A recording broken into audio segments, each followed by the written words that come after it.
Voilà la configuration de mon aile Versa à nez plat avec le T1000 de chez Turnigy que j'avais déjà montré quand je l'avais mis dans un de mes deux vieux Bixler 2 là. Il coûtait je crois $65, c'est une pièce Turnigy. Actuellement il a l'air d'être plus vendu qu'en Russie, je sais pas pourquoi. Donc la configuration du jour, j'ai toujours un petit moteur récupéré aussi sur un Bixler 2, un ESC 30 ampères. J'ai mis un Dragon Link comme récepteur. Je voulais faire du low cost, mais là j'ai mis un truc un petit peu plus cher parce que ça permet d'avoir la fonction fail-safe, qui est quand même un vrai plus. Mes autres transmetteurs n'ont pas de fonction fail-safe.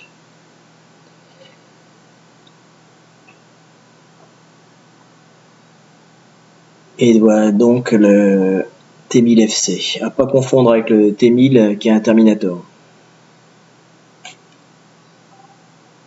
Remarquez, mal réglé, c'est un bon Terminator pour les avions aussi, ce truc-là.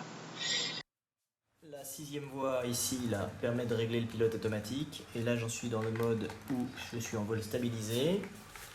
C'est-à-dire que si l'aile, attention, on va regarder cet aileron là, l'aile plonge, hop, ça compense. Voilà, ça compense et l'aile bascule sur le côté. C'est pareil, ça compense. Voilà. Donc c'est un vol stabilisé. Voilà, de l'autre côté du T1000, nous avons donc une antenne GPS qui permet de faire le vol stabilisé et notamment d'avoir une fonction Return to Home. Voilà, donc là j'étais en vol stabilisé, je passe, j'ai mis sur la voie 6 de Pit Trim, là je suis passé en mode intermédiaire et donc je suis maintenant en vol stabilisé, c'est-à-dire que mes gouvernes ne servent à rien. Et ce qui était intéressant sur un 3 voies, c'est qu'à ce moment-là, l'avion gardait attitude et altitude, et on pouvait encore le faire tourner droite-gauche avec la dérive. Mais sur une aile, dans ce mode 2, j'ai donc plus rien. Logiquement, l'aile va aller tout droit dans la direction indiquée.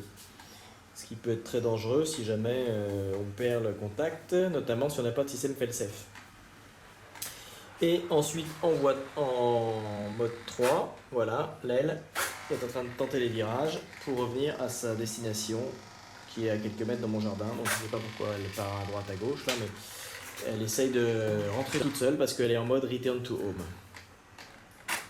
Voilà, je la repasse en mode. Voilà, et si vous voulez voir comment analyser la petite lumière qui clignote, là j'ai fait une vidéo déjà où j'explique comment ça clignote en fonction du mode. La dernière chose à faire avant de m'occuper de mon système vidéo et d'éteindre la radio, c'est de régler le fail-safe. Donc il faut donc mettre les sticks dans la position qui fonctionneront. Et donc la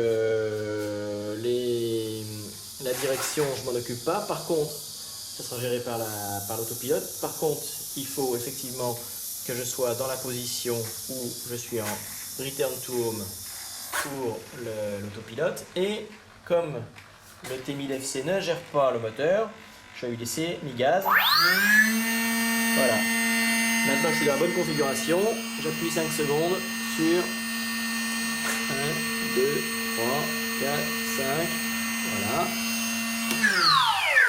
Et voilà, donc normalement j'ai paramétré le fail-safe et je fais l'essai. Donc là je suis en mode stabilisé. En autopilote, je vais avoir une des deux lumières qui va devenir fixe. J'éteins ma radio. Hop, le moteur vient de démarrer et l'autopilote est en mode Return to Home. La lumière verte est devenue fixe.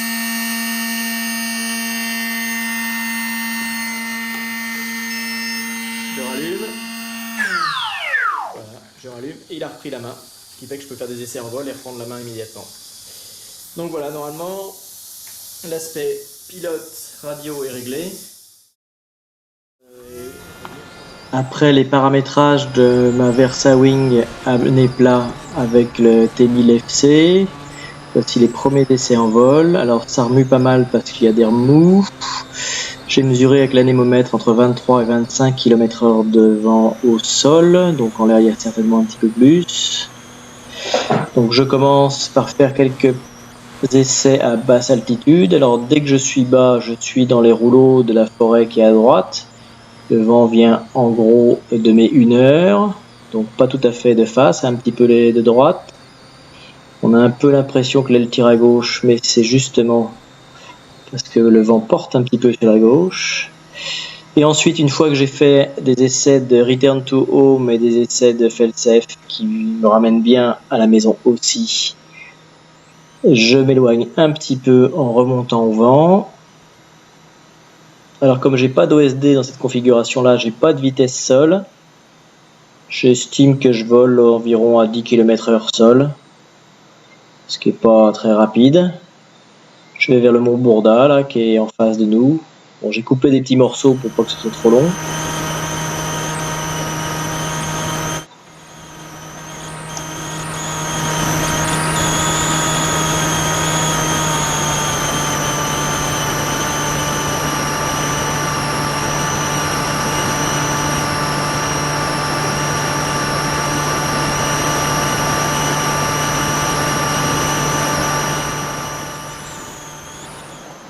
Comme j'ai déjà fait ce vol avec un avion équipé d'un OSD, j'estime que je fais demi-tour à 800 mètres de ma base. Je reviens vent de travers. Le vent en gros ici est à mes 11 heures. Donc il faut faire attention à ne pas se faire entraîner trop au-dessus de la terre si je veux rester sur la plage. Voilà.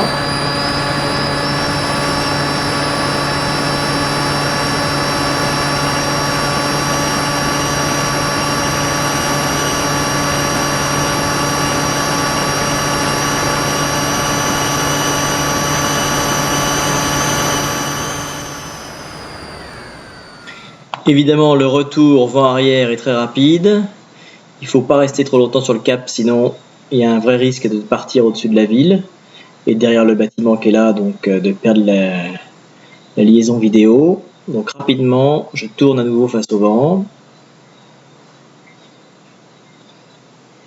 Voilà, et puis je m'amuse quand même à faire quelques petites bêtises, donc raser les poteaux, celui-là je l'ai raté. Celui-là, je vais passer un petit peu trop aussi. Je tente quand même de me faire un poteau de rugby, mais c'est raté aussi. Voilà. Bon, c'est vraiment pas des bonnes conditions pour s'amuser à faire le guignol au ras du sol. C'est sans doute pourquoi je me dépêche de faire un petit rase-motte au milieu du terrain de rugby. Bon, malgré tous les remous, ça vole à peu près droit. Les images restent regardables. Le pilote fait assez bravement son boulot. Et voilà, enfin je me pose dans l'herbe un peu haute qui est à droite en essayant d'esquiver finement le pitbull qui guette mon aile depuis tout à l'heure.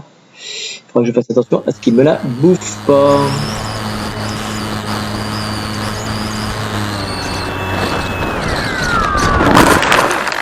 Loki. J'ai dit quoi là? Pas touché. Loki, si tu bouffes ton aile, je te botte le train. Ah voilà, pas tout. Jessie.